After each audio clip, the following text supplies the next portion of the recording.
नमस्कार, मैं पंडित सुशील कुमार शर्मा अथर्व ज्योतिष केंद्र एवं आचार्य पूजा भंडार में एक बार पुनः आप सभी का स्वागत करता हूं। आज का जो हमारा विषय है वह धनु राशि के ऊपर है। 2022 मार्च का महीना धनु राशि के जातकों के लिए किस प्रकार से बीतेगा और इसमें क्या क्या इसके परिणाम हो सकते हैं, इसके भविष्य फल की बात आज हमारे इस विषय में होगी। यहां पर यदि धनु राशि के ऊपर ग्रहों की चलायमान स्थिति के बारे में कहा जाए तो यहां पर शनि, शुक्र, बुध, मंगल, चंद्रमा मकर राशिगत द्वितीय भाव में चलायमान है।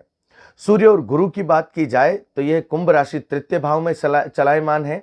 राहु वृषभ राशिगत होकर षष्ठम भाव में चलायमान है। केतु द्वादश भाव में वृश्चिक राशि में चलायमान कहा गया है। यदि अभी तक आपने अथर्व ज्योतिष केंद्र को सब्सक्राइब नहीं किया है तो उसको सब्सक्राइब अवश्य करें। ज्योतिष के संबंधित आपको डे बाय डे आपको जानकारी प्राप्त होती रहेगी। यहां पर यदि धनु राशि वाले जातकों के प्रथम सप्ताह 1 से 7 मार्च की यदि चर्चा की जाए तो यह शुरुआत जातक के पक्ष में रहेगा। इस सप्ताह में जातक को गृह शांति होगी, कारोबार में वृद्धि होगी।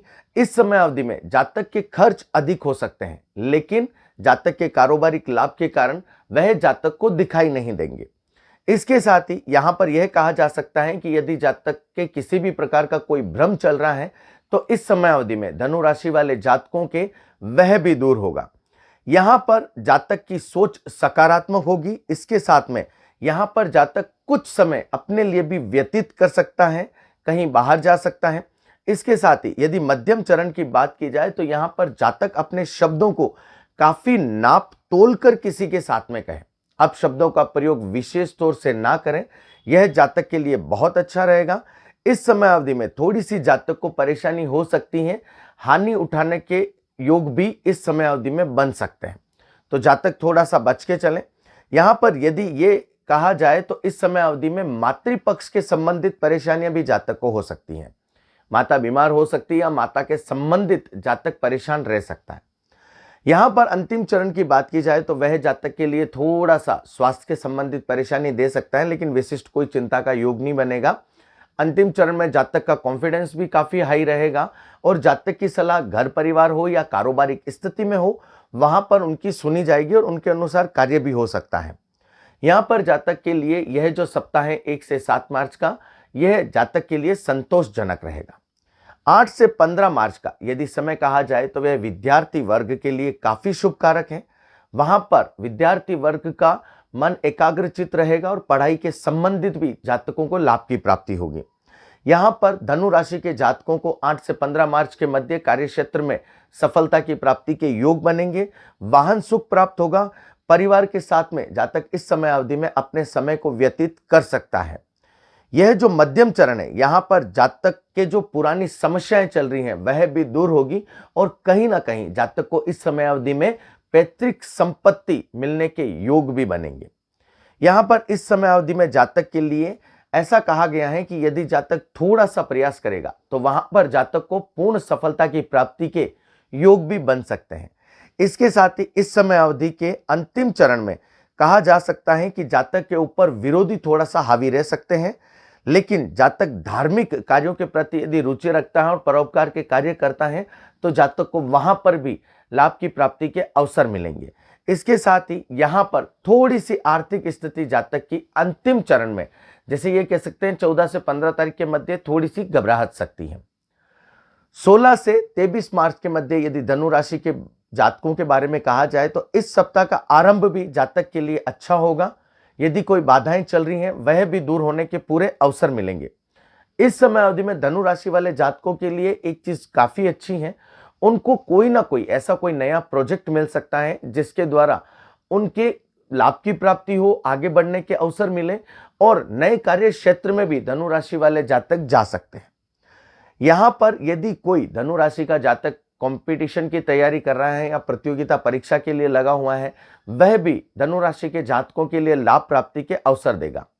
मध्यम चरण में जातक कोई ना कोई नई वस्तु लेकर आ सकता है। परिवार वालों को जातक को यहां पर सुख शांति और समृद्धि की प्राप्ति होगी।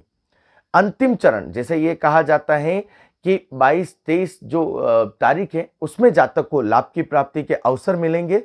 जातक ने जो सोच रखा है उसके अनुसार कार्य होगा, लेकिन इस समय अवधि में जातक धैर्य बनाकर रखें, किसी भी प्रकार का कोई व्यापारिक जोखिम ना ले। इस समय अवधि में जातक यदि जोखिम लेता है तो वहां पर जातक को हानि उठानी पड़ सकती है। यहां पर जातक को इस समय अवधि में सिर दर्द की समस्याएं रह सकती हैं, पेट संबंधित तकलीफों का सामना धनु राशि के जातकों को करना पड़ सकता है। 24 से 31 मार्च के मध्य यदि धनु राशि के जातकों की चर्चा की जाए तो यहां पर सम्मुख चंद्रमा होने के कारण जातक को कहीं ना कहीं लाभ प्राप्ति करवाएगा। इसके साथ ही जातक इस समय अवधि में काफी मेहनत करेगा, कार्य क्षेत्र में आगे भी बढ़ेगा और जातक को इस सप्ताह में सिर्फ काम काम काम ही दिखेगा। उसके प्रति पूरी तरीके से जातक का फोकस रहेगा। यहां पर यह भी कहा जा सकता है कि जातक के कोई ना कोई मदद के लिए भी इस समय अवधि में आ सकता है और जातक को इस समय अवधि में कहीं ना कहीं साझेदारी या पार्टनरशिप के द्वारा भी लाभ की प्राप्ति के योग बन सकते हैं। इस समय अवधि में जातक का कॉन्फिडेंस काफी हाई रहेगा। इसके साथ ही जनसंपर्क लोगों के साथ में जातक का काफी बढ़ेगा। लोग काफी धनु राशि वाले जातकों को जानेंगे, एक सर्कल बढ़ेगा। भौतिक सुख सुविधाओं की प्राप्ति भी जातक को होगी, धन में वृद्धि होगी, नए यार दोस्त जातक के बन सकते हैं। अंतिम चरण 30 से 31 तारीख की यदि बात की जाए तो यहां पर जातक के लिए यह समय थोड़ा सा विपरीत हो सकता है। यहां पर ऐसा कहा जाता है कि जातक को हल्की फुल्की सी स्वास्थ्य के संबंधित तकलीफ रह सकती है। ओवरऑल यदि मार्च के महीने में धनु राशि वाले जातकों के बारे में कहा जाए तो जातकों के लिए काफी शुभ कारक रहेगा। यहां पर जातक को व्यापारिक लाभ की प्राप्ति होगी और ग्रहों की चलायमान स्थिति के बारे में कहा जाए तो वह भी जातक को लाभ प्राप्ति के योग देंगे। जातक निर्णय क्षमता को थोड़ा सा मजबूत रखें, वह जातक के लिए सर्वोपरि रहेगा। यहां पर जहां पर जितना इतना कहा जा सकता है कि यह जो समय है यह जातक के लिए सकारात्मक ऊर्जा का है।